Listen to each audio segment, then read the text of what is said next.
क्या है, तो पर्वत उखाड़ के ले गए।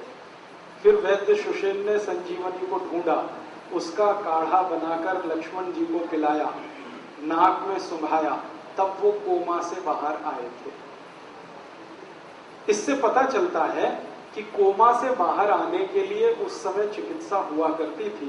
आप जानते हैं एलोपैथी चिकित्सा में कोमा से बाहर आने के लिए कोई दवा नहीं है, जबकि 17.5 लाख साल पहले इस देश में कोमा से बाहर आने की दवा थी, आज भी है।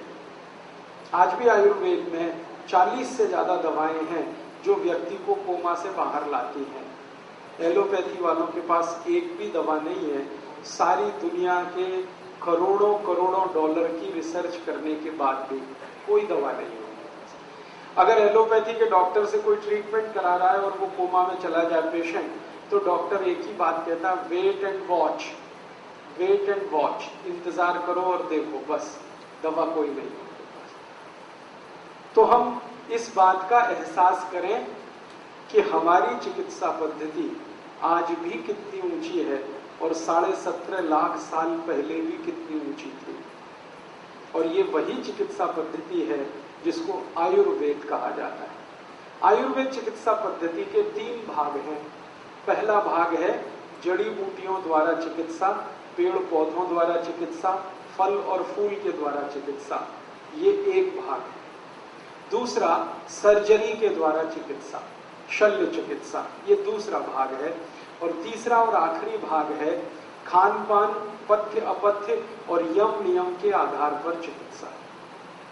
क्या खाएं क्या ना खाएं, कब खाएं, कितना खाएं, कैसे खाएं, क्या पिए क्या ना पिए, कब पिए, कैसे पिए, कितना पिए, इनके आधार पर चिकित्सा। तो पहली जो चिकित्सा है, जड़ी बूटी, पेड़ पौधे, फल आदि, इनके मास्टर थे, पंडित थे महर्षि चरक। दूसरी वाली जो चिकित्सा है शल्य चिकित्सा, उसके पंडित थे सुश्रुत, महर्षि सुश्रुत। और तीसरी वाली जो चिकित्सा है यम नियम, खान पान के नियम, इसके चिकित्सक सबसे बड़े थे महर्षि बाघभट्ट। आएगा हमारी आयुर्वेद चिकित्सा का जो मूल सिद्धांत है वो जान लेना चाहिए। सिद्धांत ये है कि कोई व्यक्ति बीमार कब पड़ता है और कोई व्यक्ति स्वस्थ कब रहता है। बीमार कोई भी व्यक्ति तब पड़ता है जब उसका वात, पित्त और कफ तीनों असमान होते हैं, असंतुलित होते हैं। और कोई भी व्यक्ति स्वस्थ तब रहता है जब वात, पित्त, कफ तीनों उसके संतुलित होते हैं। तो वात, पित्त, कफ तीनों का संतुलन अगर है तो जीवन में आपको कभी रोग आएगा नहीं।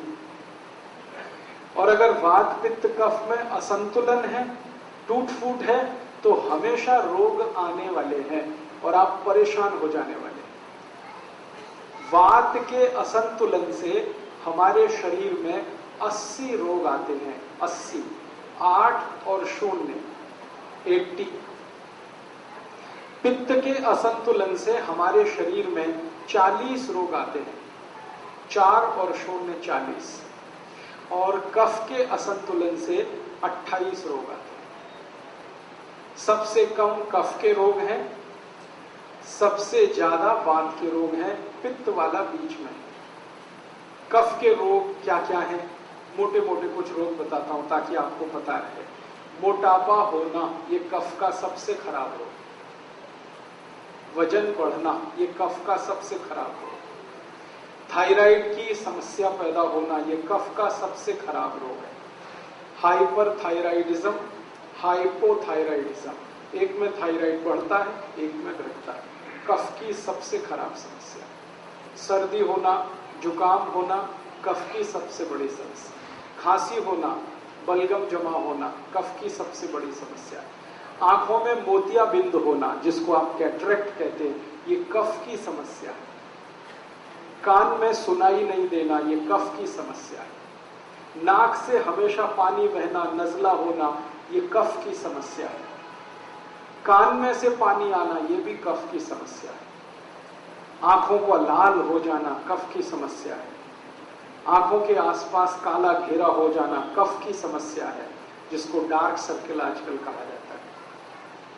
हमारे चेहरे पर फोड़े, फुंसी हो जाना, या तो कील मुहां से हो जाना कफ की समस्या है, चेहरे की त्वचा का रंग बदल जाना कफ की समस्या। ऐसे कफ के 28 रोग। मोटी सी एक जानकारी दूं, अगर आप योग शिक्षक हैं तो आपको ये बहुत काम आएगी, कि छाती से लेकर यहां से लेकर मस्तिष्क के आखिरी हिस्से तक इस इलाके के जितने रोग आप जानते हैं वो सब कफ के रोग, सब के सब। अब छाती से लेकर और जंघा तक यहां जितने भी रोग आप जानते हैं वो सब पित्त के रोग। गैस बनना, एसिडिटी होना, हाइपर एसिडिटी होना, अल्सर होना, पेप्टिक अल्सर होना, खाते समय मुंह में पानी आना या मुंह का पानी बिल्कुल सूख जाना, बार बार डकार आना, खट्टी डकारें आना, हिचकियां आना, ये सब पित्त की समस्याएं हैं, पित्त के रोग। और इनकी संख्या 40 है। ये छाती से लेकर जंघा के बीच वाले इलाके के रोग हैं, सब पित्त के। किडनी खराब होना, लीवर खराब होना, किडनी में स्टोन होना, लीवर में सूजन होना, ये सब पित्त की समस्याएं हैं। और खराब रोगों के नाम बताऊं, जॉन्डिस होना, पीलिया होना, हेपेटाइटिस होना, ये सब पित्त के रोग हैं, पित्त की समस्याएं। कई तरह के बुखार, पित्त की समस्याएं। और जंघा से लेकर और आखिरी पॉइंट जो आपका है नाखून, अंगूठे का, इस इलाके के जितने भी रोग हैं वो सब वात की समस्या है।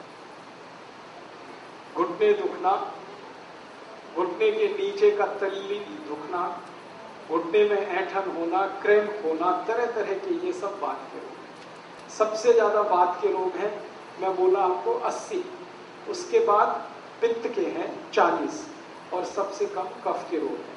अब आपको जिंदगी भर एक ही चीज ध्यान रखनी है कि वात, पित्त, कफ तीनों संतुलित रहें आपके, तो आप रोगी नहीं हो सकते। तो आपको करना क्या है? वात, पित्त, कफ तीनों को संतुलन रखने के लिए महर्षि बागभट्ट के कुछ सूत्र याद रखने और याद रख के उनको जीवन में पालन करना है। पहला सूत्र है उनका, खाना खाने के बाद कभी भी पानी नहीं पीना। ये पहला सूत्र। खाना खाने के बाद कभी भी पानी नहीं पीना। सूत्र को उन्होंने लिखा है जिस तरह से वो मैं बताता हूं। ये मैंने भाषांतर करके बोल दिया आपको, खाना खाने के बाद पानी नहीं पीना। महर्षि बागभट्ट ने ऐसे नहीं लिखा, उन्होंने लिखा है भोजनांते विषम वारी, ऐसे लिखा। भोजनांते माने भोजन अंते, भोजन अंते माने भोजन के अंत में, विषम, विषम माने विष के जैसा, वारी, वारी माने पानी, भोजन के अंत में पानी विष के जैसा है, ये है सूत्र। मतलब भोजन के अंत में पानी ना पिए। मैंने सरल कर दिया उसको। अब क्यों ना पिए? कारण उसका एक है कि हम जब खाना खाते हैं, खाना सारा पेट में इकट्ठा होता है, एक स्थान है उसको जठर कहते हैं। जठर स्थान पे खाना जब आता है तो अपने आप अग्नि जलती है, उसको जठर अग्नि कहते हैं। खाना खाते ही पेट में अग्नि है, वो जठर अग्नि है। अग्नि जलती है तो खाना पचता है, अग्नि नहीं जलती तो खाना नहीं पचता।